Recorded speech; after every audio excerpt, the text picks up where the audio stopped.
বর্তমান বৈশ্বিক সংকট নিরসনে জাতিসংঘের ভূমিকা কতটুকু?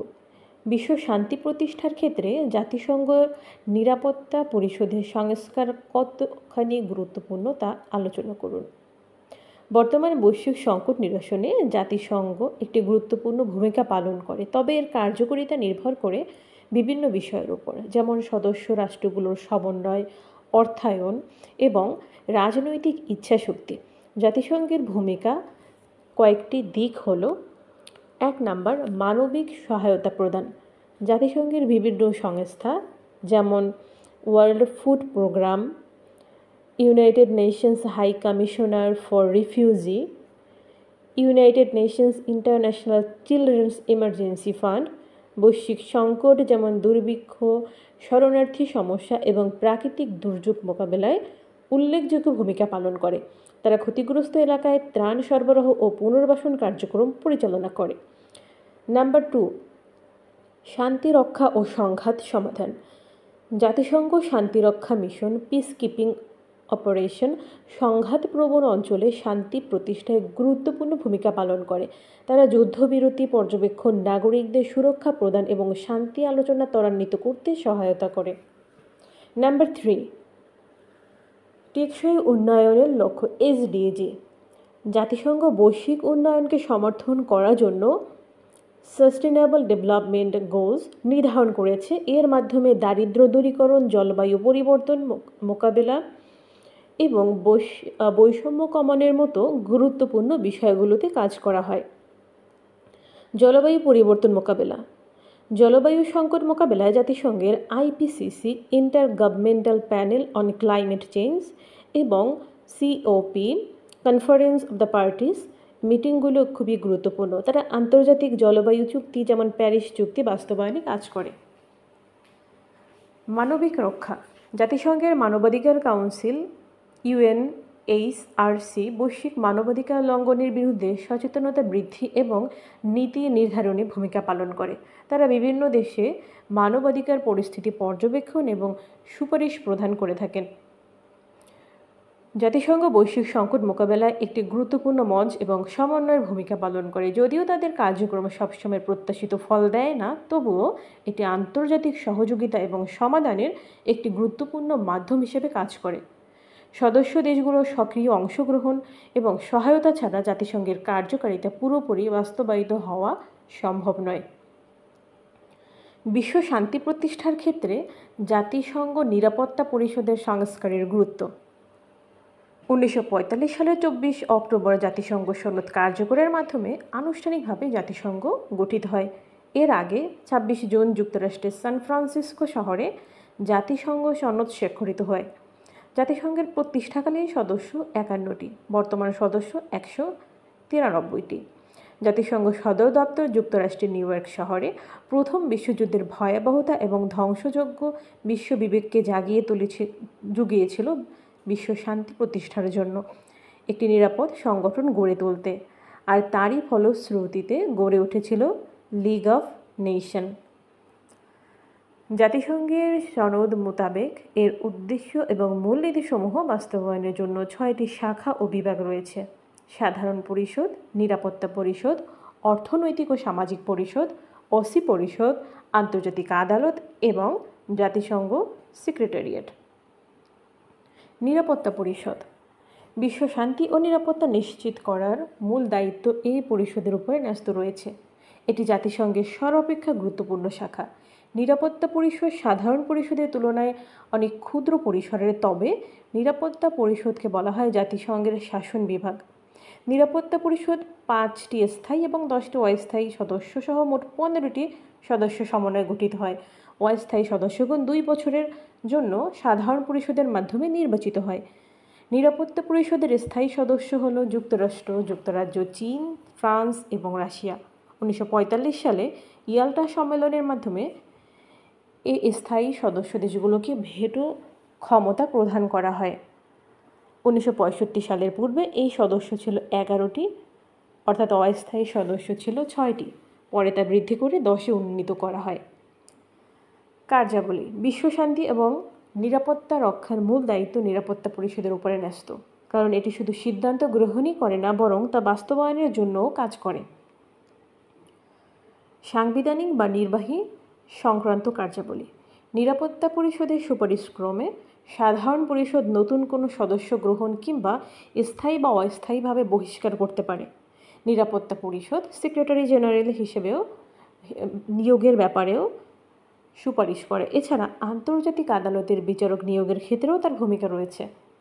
জাতিসংঘের সদস্য নয় এমন কোনো রাষ্ট্র যদি আন্তর্জাতিক আদালতের সংবিধির অন্তর্ভুক্ত হতে চায়, তাহলে কেবল নিরাপত্তা পরিষদের সুপারিশেই সাধারণ পরিষদ তা বিবেচনা করবে। শান্তিরক্ষা ও নিরাপত্তামূলক কাজ। আলাপ আলোচনা ও মধ্যস্থতা, আপোষ ও সালিসের মাধ্যমে বিবদমান রাষ্ট্রগুলোর মধ্যে সমঝোতা আনয়নের চেষ্টা করে। জাতিসংঘ সনদের 24 নং ধারার আন্তর্জাতিক শান্তি ও নিরাপত্তা রক্ষার দায়িত্ব নিরাপত্তা পরিষদের উপর ন্যস্ত করা হয়েছে। বিশ্বশান্তি সংরক্ষণে প্রতিরোধ এবং শক্তি প্রয়োগমূলক কাজ। নিরাপত্তা পরিষদ শান্তি ভঙ্গকারী এবং পরিষদের সিদ্ধান্ত অমান্যকারী যে কোনো রাষ্ট্রের বিরুদ্ধে অর্থনৈতিক, কূটনৈতিক, যোগাযোগ বিচ্ছিন্নমূলক যে কোনো ধরনের অবরোধ ও চাপ সৃষ্টির জন্য জাতিসংঘের সদস্য রাষ্ট্রগুলোকে আবেদন জানাতে পারে। জাতিসংঘ সনদের 39 থেকে 51 ধারাসমূহে নিরাপত্তা পরিষদকে এরূপ ক্ষমতা অর্পণ করা হয়েছে। অস্ত্র নিয়ন্ত্রণ এবং নিরস্ত্রীকরণ বিষয়ক কাজ। এক্ষেত্রে নিরাপত্তা পরিষদের স্থায়ী সদস্য রাষ্ট্রের সামরিক প্রধানগণ পরিষদকে সহায়তা করবেন। মূলত নিরস্ত্রীকরণ ও অস্ত্র নিয়ন্ত্রণমূলক কাজটি স্থায়ী সদস্যদের এখতিয়ারভুক্ত বিষয়। নতুন সদস্য গ্রহণ বিষয়ক ক্ষমতা। সম্মিলিত জাতিসংঘের নতুন সদস্য গ্রহণের ক্ষেত্রে নিরাপত্তা পরিষদকে ক্ষমতা অর্পণ করা হয়েছে। নিরাপত্তা পরিষদের সুপারিশক্রমে সাধারণ সভার সাথে যৌথভাবে নিরাপত্তা পরিষদ ক্ষমতা প্রয়োগ করে থাকে। আবেদনকারী রাষ্ট্র শান্তিপ্রিয় কিনা ও সনদে বর্ণিত বাধ্যবাধকতা পালন করবে কিনা তা বিচার করে নিরাপত্তা পরিষদ সাধারণ সভার কাছে সুপারিশ করে। কোনো সদস্য রাষ্ট্রের বিরুদ্ধে যখন প্রতিশোধমূলক বা শাস্তিমূলক ব্যবস্থা অবলম্বন করা হয়, তখন সংশ্লিষ্ট রাষ্ট্রের অধিকার ও সুযোগ সুবিধা বাতিলের জন্য নিরাপত্তা পরিষদ সাধারণ সভার নিকট সুপারিশ করে। সাধারণ পরিষদের নিকট রিপোর্ট পেশ ও সিদ্ধান্ত কার্যকর নিরাপত্তা পরিষদ প্রতি বছর তার কার্যক্রম সাধারণ পরিষদের নিকট পেশ করে। নির্বাচনমূলক ক্ষমতা। নিরাপত্তা পরিষদ ও সাধারণ সভা স্বতন্ত্রভাবে আন্তর্জাতিক বিচারালয়ের বিচারিক নির্বাচিত করে। এছাড়া নিরাপত্তা পরিষদের চিফ অফ স্টাফদের নিয়ে মিলিটারি স্টাফ কমিটি গঠিত হয়। এটি নিরাপত্তা পরিষদের দুর্বলতা। যে প্রত্যাশা নিয়ে নিরাপত্তা পরিষদের উপরে আন্তর্জাতিক শান্তি এবং নিরাপত্তা রক্ষার দায়িত্ব অর্পণ করা হয়েছিল, সদস্য রাষ্ট্রসমূহের সে প্রত্যাশা পূরণ হয়নি, কারণ নিরাপত্তা পরিষদের গঠন কাঠামোর মধ্যেই দুর্বলতা রয়ে গিয়েছে। নিরাপত্তা পরিষদ জাতিসংঘের শাসন বিভাগ হিসেবে চিহ্নিত করা হয়েছে। আন্তর্জাতিক শান্তি ও নিরাপত্তা বহুলাংশে নিরাপত্তা পরিষদের উপরে নির্ভরশীল। সঙ্গত কারণে নিরাপত্তা পরিষদের সিদ্ধান্তের গ্রহণের পদ্ধতি এরূপ হওয়া দরকার ছিল যাতে কোনো অবস্থায় ন্যায় বিচার বিঘ্নিত না হয়। কিন্তু দুঃখজনক হলেও সত্যি, পরিষদের সিদ্ধান্ত গ্রহণ পদ্ধতি অনেক ক্ষেত্রেই ন্যায় বিচার হয়েছে অবহেলিত এবং উপেক্ষিত। ভেটো প্রয়োগের ক্ষমতা নিরাপত্তা পরিষদকে তথা জাতিসংঘকে দুর্বল করেছে এবং অনেক ক্ষেত্রে একে একটি অকার্যকর সংগঠনে পরিণত করেছে। ভেটো প্রয়োগের ক্ষমতার কারণে বৃহৎ পঞ্চশক্তি যে বিষয়ে একমত হয়, কেবল সেটি সিদ্ধান্ত হিসাবে গ্রহণ করা সম্ভব। বিশ্বের সর্বত্র সংখ্যাগরিষ্ঠের মতামত সিদ্ধান্ত গ্রহণের জন্য মাপকাঠি ধরা হলেও নিরাপত্তা পরিষদের সিদ্ধান্ত গ্রহণের ক্ষেত্রে এই পদ্ধতি অনুসরণ করা হয়নি। নিরাপত্তা পরিষদের সিদ্ধান্ত গ্রহণের ক্ষেত্রে একটিমাত্র স্থায়ী সদস্য রাষ্ট্রের ভেটো প্রয়োগের ফলে অবশিষ্ট 5টি স্থায়ী সদস্য রাষ্ট্র এবং 10টি অস্থায়ী সদস্য রাষ্ট্রের মতামত বাতিল হয়ে যেতে পারে। ফলে এই ভেটো ক্ষমতার কারণে নিরাপত্তা পরিষদ তার দায়িত্ব পালন অনেক ক্ষেত্রেই দায়িত্বহীনতার পরিচয় দিচ্ছে। শান্তিপূর্ণ উপায়ে বিরোধ মীমাংসার যে দায়িত্ব নিরাপত্তা পরিষদের উপরে ন্যস্ত করা হয়েছে, সে দায়িত্ব পালনে পরিষদ ব্যর্থতার পরিচয় দিয়েছে। বৃহৎ শক্তির মদতপুষ্ট কোনো বিরোধের মীমাংসা নিরাপত্তা পরিষদ আজ পর্যন্ত দিতে পারেনি।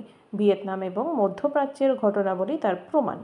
ভেটো ক্ষমতা প্রয়োগের কারণে বিশ্বের অনেক গুরুত্বপূর্ণ বিষয় এবং প্রস্তাব সম্পর্কে সিদ্ধান্ত গ্রহণ করা সম্ভব হয়নি, ফলে ব্যর্থ হয়েছে নিরাপত্তা পরিষদের উদ্যোগ।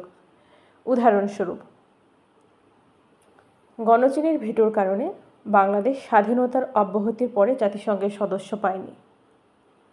1986 সালে যুক্তরাষ্ট্র কর্তৃক লিবিয়ার উপরে আক্রমণ এবং দক্ষিণ আফ্রিকা কর্তৃক বতসোয়ানা, জাম্বিয়া ও জিম্বাবুয়ের উপরে আক্রমণের নিন্দা প্রস্তাব মার্কিন ভেটোর কারণে নিরাপত্তা পরিষদে গৃহীত হয়নি।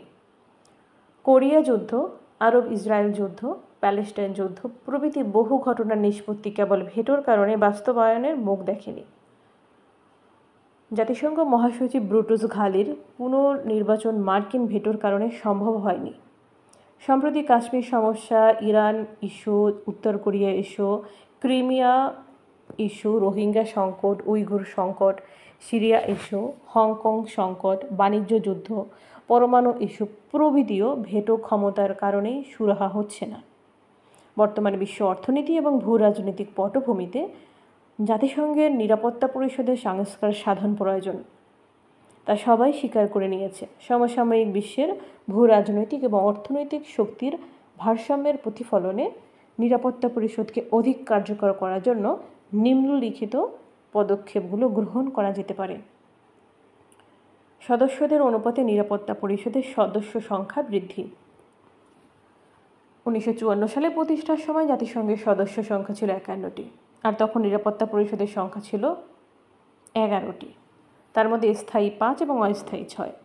পরে 63 সালে জাতিসংঘের 23 নং ধারার সংশোধন করে অস্থায়ী সদস্য 10 করা হয় এবং 65 সালে সংশোধনের কার্যকর হয়। সেই থেকে নিরাপত্তা পরিষদের সদস্য 15। বর্তমানে জাতিসংঘের মোট সদস্য 193টি। দীর্ঘ প্রায় 80 বছর ধরে জাতিসংঘের সবচেয়ে কার্যকর এই পরিষদে তেমন পরিবর্তন আনা হয়নি। বিশেষ করে বিংশ শতাব্দীর শেষ ভাগে এবং একবিংশ শতাব্দীর শুরু থেকে বিশ্ব রাজনৈতিক, অর্থনৈতিক প্রেক্ষাপটে নিরাপত্তা পরিষদের স্থায়ী সদস্য সংখ্যা বৃদ্ধি করা একান্ত আবশ্যক। নিরাপত্তা পরিষদের জনসংখ্যার আনুপাতিক প্রতিনিধিত্ব। নিরাপত্তা পরিষদের স্থায়ী 5 সদস্য হল যুক্তরাজ্য, ফ্রান্স, রাশিয়া ও চীন। নিরাপত্তা পরিষদে পৃথিবীর মোট ভূখণ্ডের প্রায় 6.6% অধিকারী ইউরোপের প্রতিনিধিত্ব করে 60%। পক্ষান্তরে পৃথিবীর মোট জনসংখ্যার 61% এশিয়ায় বসবাস করলেও এশিয়ার প্রতিনিধিত্বের হার মাত্র 20% এবং চীন একমাত্র প্রতিনিধি। এশিয়া থেকে চীন হচ্ছে একমাত্র প্রতিনিধি এবং এখানে বেশিরভাগ প্রতিনিধি হচ্ছে ইউরোপ থেকে। অন্যদিকে পৃথিবীর মোট ভূখণ্ডের 20% আফ্রিকা এবং 12% হচ্ছে দক্ষিণ আমেরিকা এবং প্রায় 6% হচ্ছে ওশেনিয়া অঞ্চল। এগুলোর কোনো প্রতিনিধি জাতিসংঘের নিরাপত্তা পরিষদে নেই। এই সকল বৈষম্য দূরীকরণের জন্য অনেক বিশেষজ্ঞই এই সংস্কারের পক্ষে মত দিয়েছেন। ভেটো ক্ষমতার পরিবর্তে গণতান্ত্রিক প্রক্রিয়া চালু করা উচিত। সিদ্ধান্ত গ্রহণের ক্ষেত্রে বিদ্যমান স্থায়ী সদস্যদের ভেটো ক্ষমতা রহিত করা আবশ্যক, আর এই পরিবর্তে 2/3 ভোটে সিদ্ধান্ত গ্রহণের ব্যবস্থা অনেক গণতান্ত্রিক এবং গ্রহণযোগ্য। মহাসচিবের ক্ষমতা বৃদ্ধি। বর্তমানে কাগজে কলমে মহাসচিব সর্বময় ক্ষমতার অধিকারী। বাস্তবে তিনি নিরাপত্তা পরিষদের কাছে দায়বদ্ধ এবং এর সিদ্ধান্তকে অগ্রাহ্য করতে পারেন না। তাই সংস্কার করে মহাসচিবের নিকট সাধারণ পরিষদ এবং নিরাপত্তা পরিষদ সহ জাতিসংঘের অন্যান্য সংগঠনকে দায়বদ্ধ রাখার ব্যবস্থা করতে হবে। নিরাপত্তা পরিষদের স্থায়ী সদস্যদের আচরণ পরিবর্তন করা দরকার, কেননা তাদের পক্ষপাতদুষ্ট ভেটো প্রয়োগ আন্তর্জাতিক শান্তি ও নিরাপত্তার প্রতি হুমকি স্বরূপ। আন্তর্জাতিক আচরণ সম্পর্কে সুনির্দিষ্ট নীতিমালা প্রণয়ন। নিরাপত্তা পরিষদকে আন্তর্জাতিক আচরণ সম্পর্কে সুনির্দিষ্ট নীতিমালা প্রণয়ন করতে হবে এবং নিরাপত্তা পরিষদের কর্তৃক সকল সদস্য রাষ্ট্র কর্তৃক তা স্বীকৃত হতে হবে। জাতিসংঘকে একটি আন্তর্জাতিক সংগঠন না বলে নিরাপত্তা পরিষদের 5 স্থায়ী সদস্যের সংগঠন বলা যায়, কারণ জাতিসংঘের গঠন কাঠামো অনুসারে নিরাপত্তা পরিষদ যে ক্ষমতা চর্চা করে তাতে অন্য সদস্য রাষ্ট্রের তেমন কোনো ভূমিকাই থাকে না। এ অবস্থায় নিরাপত্তা পরিষদের আধিপত্যবাদী ক্ষমতা হ্রাস করা প্রয়োজন। এছাড়াও নিরাপত্তা পরিষদকে আরও বেশি প্রতিনিধিত্বমূলক এবং কর্তৃত্ব সম্পন্ন হিসাবে গড়ে তুলতে হবে। প্রস্তাব গ্রহণের মধ্যে সীমাবদ্ধ না থেকে বিরোধ মীমাংসার যে কোনো পদক্ষেপ গ্রহণে ক্ষমতা এবং কর্তৃত্ব নিরাপত্তা পরিষদকে দিতে হবে। যে কোনো বিরোধ ও সংঘর্ষের ক্ষেত্রে নিরপেক্ষ আলোচনার ব্যবস্থা করতে হবে।